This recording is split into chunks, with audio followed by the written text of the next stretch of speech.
Hi everyone, I'm June the Happy Thai Girl. How many of you love French toast but hate cooking them one by one? Well, I have an amazing and easy recipe for baked French toast that you're just going to love. You won't even need syrup on the side. Yummy baked French toast is coming up today on Cooking Made Easy with June, brought to you by Macy's, the happy shopping store in Spanish Fork.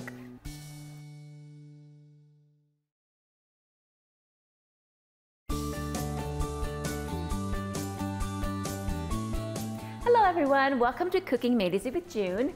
You are going to love today's recipe. It's baked French toast. I love having my family over, and I actually don't make French toast too often because, you know, I mean, you have to like make one by one and it takes forever when you have like a crowd of 8 or whatever.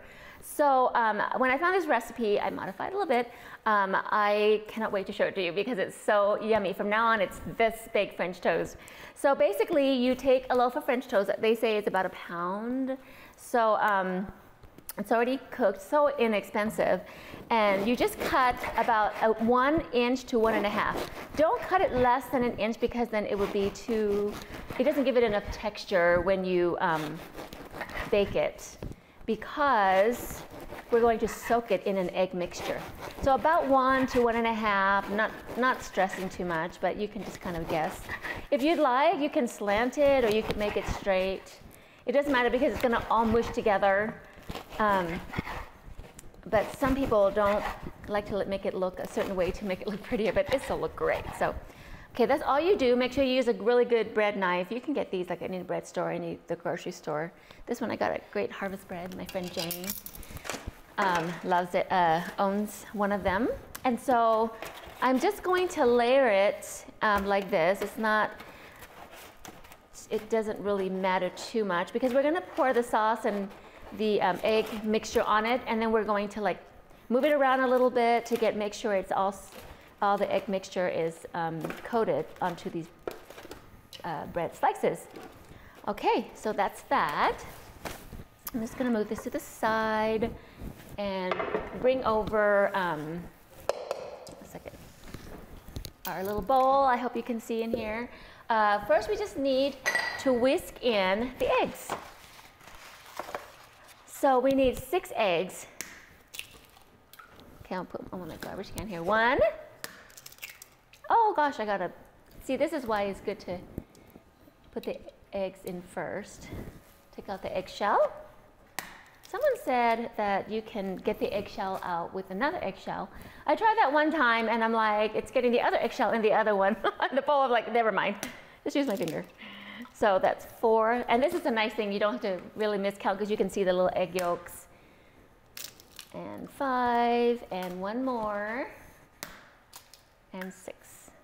All right, so then we need a cup of milk and a cup of half and half. If you don't have half and half, you can also add, I want to say you can use cream and then it's cream and half milk, so you can use cream.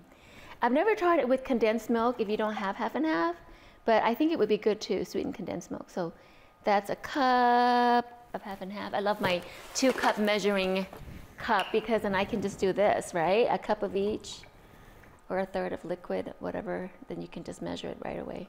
So that's another cup, that's 2 cups.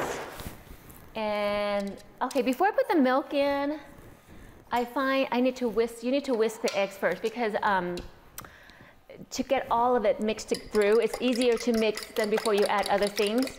So I find that the fork is the best thing. I've tried using the whisk, the mix, you know, the electric blender, the little, oh my gosh, the handheld blender, and I find that the fork is the very best thing. And I'm gonna have to give credit to the Chinese. They make the chopsticks. Which now that I think about it, I don't know if they invented the chopsticks, but anyways, it might have been the Japanese or somebody else. But the chopstick is so versatile. You could mix the egg with the chopsticks, you could eat with the chopstick, you could do all kinds of things. That's why the chopstick is amazing. You should have chopsticks in your house. So if you don't have a fork, use a set of chopsticks. So you notice that I'm mixing it pretty vigorously, but it's not quite there. I'm gonna do a little bit more. You can see when you let it go, you can see some egg white clumps. It's not a huge deal, but I think it would make, well, yeah, I guess it is a big deal because when you pour it on there, when you bake it, you're gonna have, you know how you have some chunks of white, you can kind of see the egg white baked a little different. So, but in this recipe actually, it doesn't matter, we're gonna have a great topping. So now I add all my liquid, okay, and then I also have to add a tablespoon of vanilla, and I'm just going to guess because I didn't have my measuring spoons. 1, 2, a tablespoon is about 3 teaspoons of vanilla. And so I did that. And then we need 2 tablespoons of sugar. I'm just going to do it in my hand because that's about a tablespoon. You really can't fail in these little things, right? And then a teaspoon of cinnamon. So it's really like making the coating for the actual French bread, and you coat it and then you fry it on your pan. But, whoops, and I'm gonna put a teaspoon of vanilla right there. Cinnamon. And honestly, I love cinnamon. When I make cinnamon rolls or any kind of with cinnamon, I would sprinkle it on top, and so you can be a little bit generous. Oh, a little spill there, that's okay. So you just mix it together. Let me wipe this down. Okay, and then I'm going to just move this over and pour this mixture, which it doesn't have to be perfectly mixed. Of course, you try to like spread it out a little bit like this. And then we're going to, woo, almost there. So we're gonna be moving this around, so I'm just going to pour it, at least cover all of it together. Oh my gosh, I'm making a mess today. And then I'm going to mix it all together like this. See, I'm gonna squish it in. Especially these end pieces, there's not a lot of porous situation. So just kind of press it in there. Some people, you know, I'm gonna turn off this timer really quick. Okay, so some people just do it like that and then they say they turn it over, but it doesn't really matter how it looks in the pan. You just wanna make sure that all the pieces, especially the crusty side, is soaked in there. And now, at this point, you can cover it and soak it overnight. Cover it with like saran wrap because you're not gonna bake it. You're gonna bake it uncovered. So you can cover it with a saran wrap and soak it overnight. Or honestly, the recipe, you know, French bread it's an old, a leftover food. Like a lot of the French, they use the stale bread cubes and then they soak it in their egg mixture to make it more delicious, but it's actually became so popular, but it's actually a leftover thing of dry bread, right? But this French bread, like my French bread that I use today, is actually really pretty fresh. You know, it's soft in the middle, and although the crust is there, but honestly, I've not tried it, but I was thinking I really could probably at this point just go ahead and make the topping and bake it just like this because it's pretty soaked, right? And it was already kind of a fresh bread. But I did soak mine for the sake of the show. I had some already made. And so anyway, so soak it overnight or like maybe 5 or 6 hours if you don't have overnight time. Or if you soak it really well like this with the egg mixture, you can go ahead and make a topping.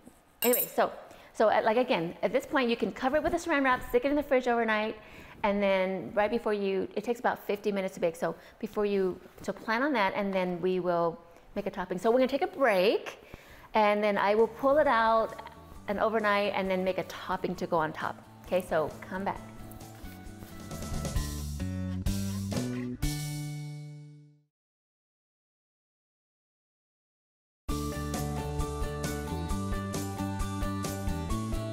All right, welcome back. I'm gonna be honest with you, I didn't soak these ones. I had made some in my head for us already. But I really think it's gonna still be great because it was like, again, I said, it was, the bread was more fresh than not, right? So it looks pretty well soaked. So now I'm going to make the topping.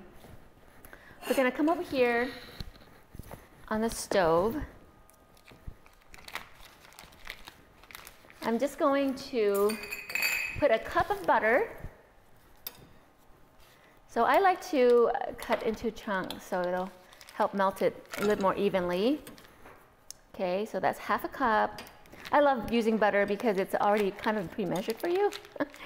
And I use a lot of butter for a lot of my cooking. And the other cup. So a cup of butter. And I'll turn this on simmer. And a cup of brown sugar. You don't need to pack it. It's just kind of be liberal. Now, you can be liberal with it by not packing it. And I just want you to know that the original recipe I found this on, I modified so much because it was too soggy, too many eggs, and also I didn't love how it was so sweet. So I've actually cut down the sugar and I've changed it to, instead of brown sugar, put dark brown sugar. It adds so much caramely, of course, flavor, but of course if you don't have dark brown, which most people don't, you can also use the regular brown, but I love that dark brown with the extra molasses flavor on it. So, and then a quarter cup of honey. And the other recipe used corn syrup, and I hate corn syrup, so I always substitute all my corn syrups with honey, and it's amazing. It works out every time. Like when I make any kind of syrup anything that calls for white corn syrup, I substitute with honey, and it always works out. So just a tip, you should start doing that. And Utah has so many sources of amazing honey. Talking about honey, did you realize how important bees are? I saw on a little show on Disney that the honeybee, like right now they're having a problem with the honeybees. We're getting sick, and some of them were dying off, and it affects so many crops and so many animals. It's amazing how these little bees affect the world, like the Bee Movie. It's so true. Anyway, so but guess what they did? They found a vaccine, and they actually vaccinate the wait, I can't remember now, the pollen they eat, or the mother bee or something, the queen bee, and that's how they resolved it. And so it's amazing what we can do and how much effort we need to take to help the bees out, because they affect our lives so much. Okay, so I just put this on medium, and I'm just going to melt it until it is pretty. The main thing is to incorporate, incorporate it. If you're gonna be, so that the brown sugar melts and not be granulated, that's how you always do it when you make sauces. So if you're going to stand, if I'm right here by the stove, you can actually turn it on pretty like high, like a medium high. But if you're gonna walk away, make sure it's on low. You don't wanna scorch this mixture. So I turn it on pretty high because I'm going to bring it, I'm gonna stand here and stir it constantly and bring it to a little simmer. So at least until the butter melts all the way. Okay, so another thing about this recipe, it's so versatile. Like I said, you can decrease the sugar if you don't like it sweet. You cannot even put a topping on it. You can just bake it just like this and use your own syrup, like a buttermilk syrup or whatever. But I've come to really love this topping, and I've made it without the pecans and with the pecans. This time I'm gonna add pecans because I love pecans. But then I have a son-in-law who is allergic to nuts, so that's a little bit annoying. He knows I'm annoyed with it. But so then I would not put pecans in it, or maybe I'll make like 2 pans and have one with pecans, one without pecans. Yes, I do accommodate. I just can't help it. I want people to enjoy their food, especially my family. Okay, so this is looking like it's about ready. I can just look and see, or you can even taste it. See how it's bringing up to a simmer around the edges? Then it's perfectly fine. So now I'm going to add a few pecans. I'm gonna say maybe just a half cup of pecans. And if you love pecans, you can add 3/4 cups. Right. I mean a cup. When I was doing this, this reminds me, then you pour it on top. Reminds me of like, this could just be like one of those caramel sticky buns. Like this could be a dessert. I actually made this and I served it with my egg casserole, which is in another episode. So good. Okay, so we just pour that on top, and I'm just gonna move a few pecans around.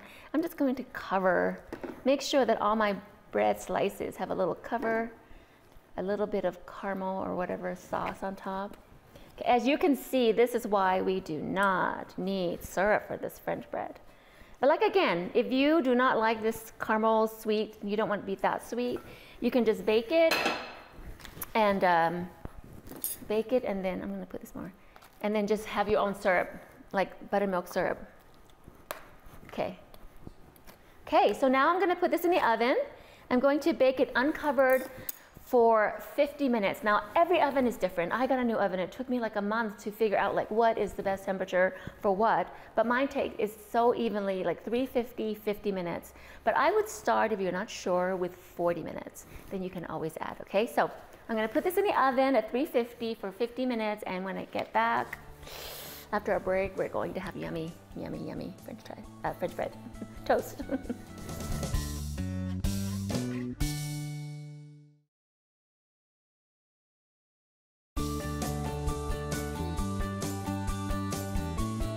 All right, you guys, look at that.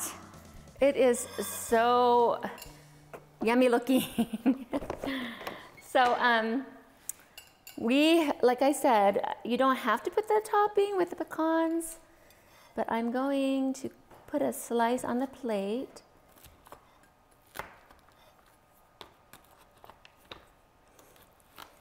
Okay, and in the past, I've also,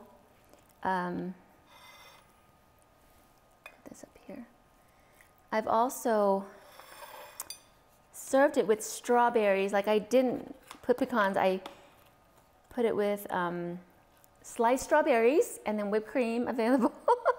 It's such a dessert. I can't help it, I gotta try it. Oh, it's a caramel sticky bun. All right. I got some on my teeth. Let me see, I'm gonna put a little strawberry here. I'm just going to slice a little strawberry on the plate.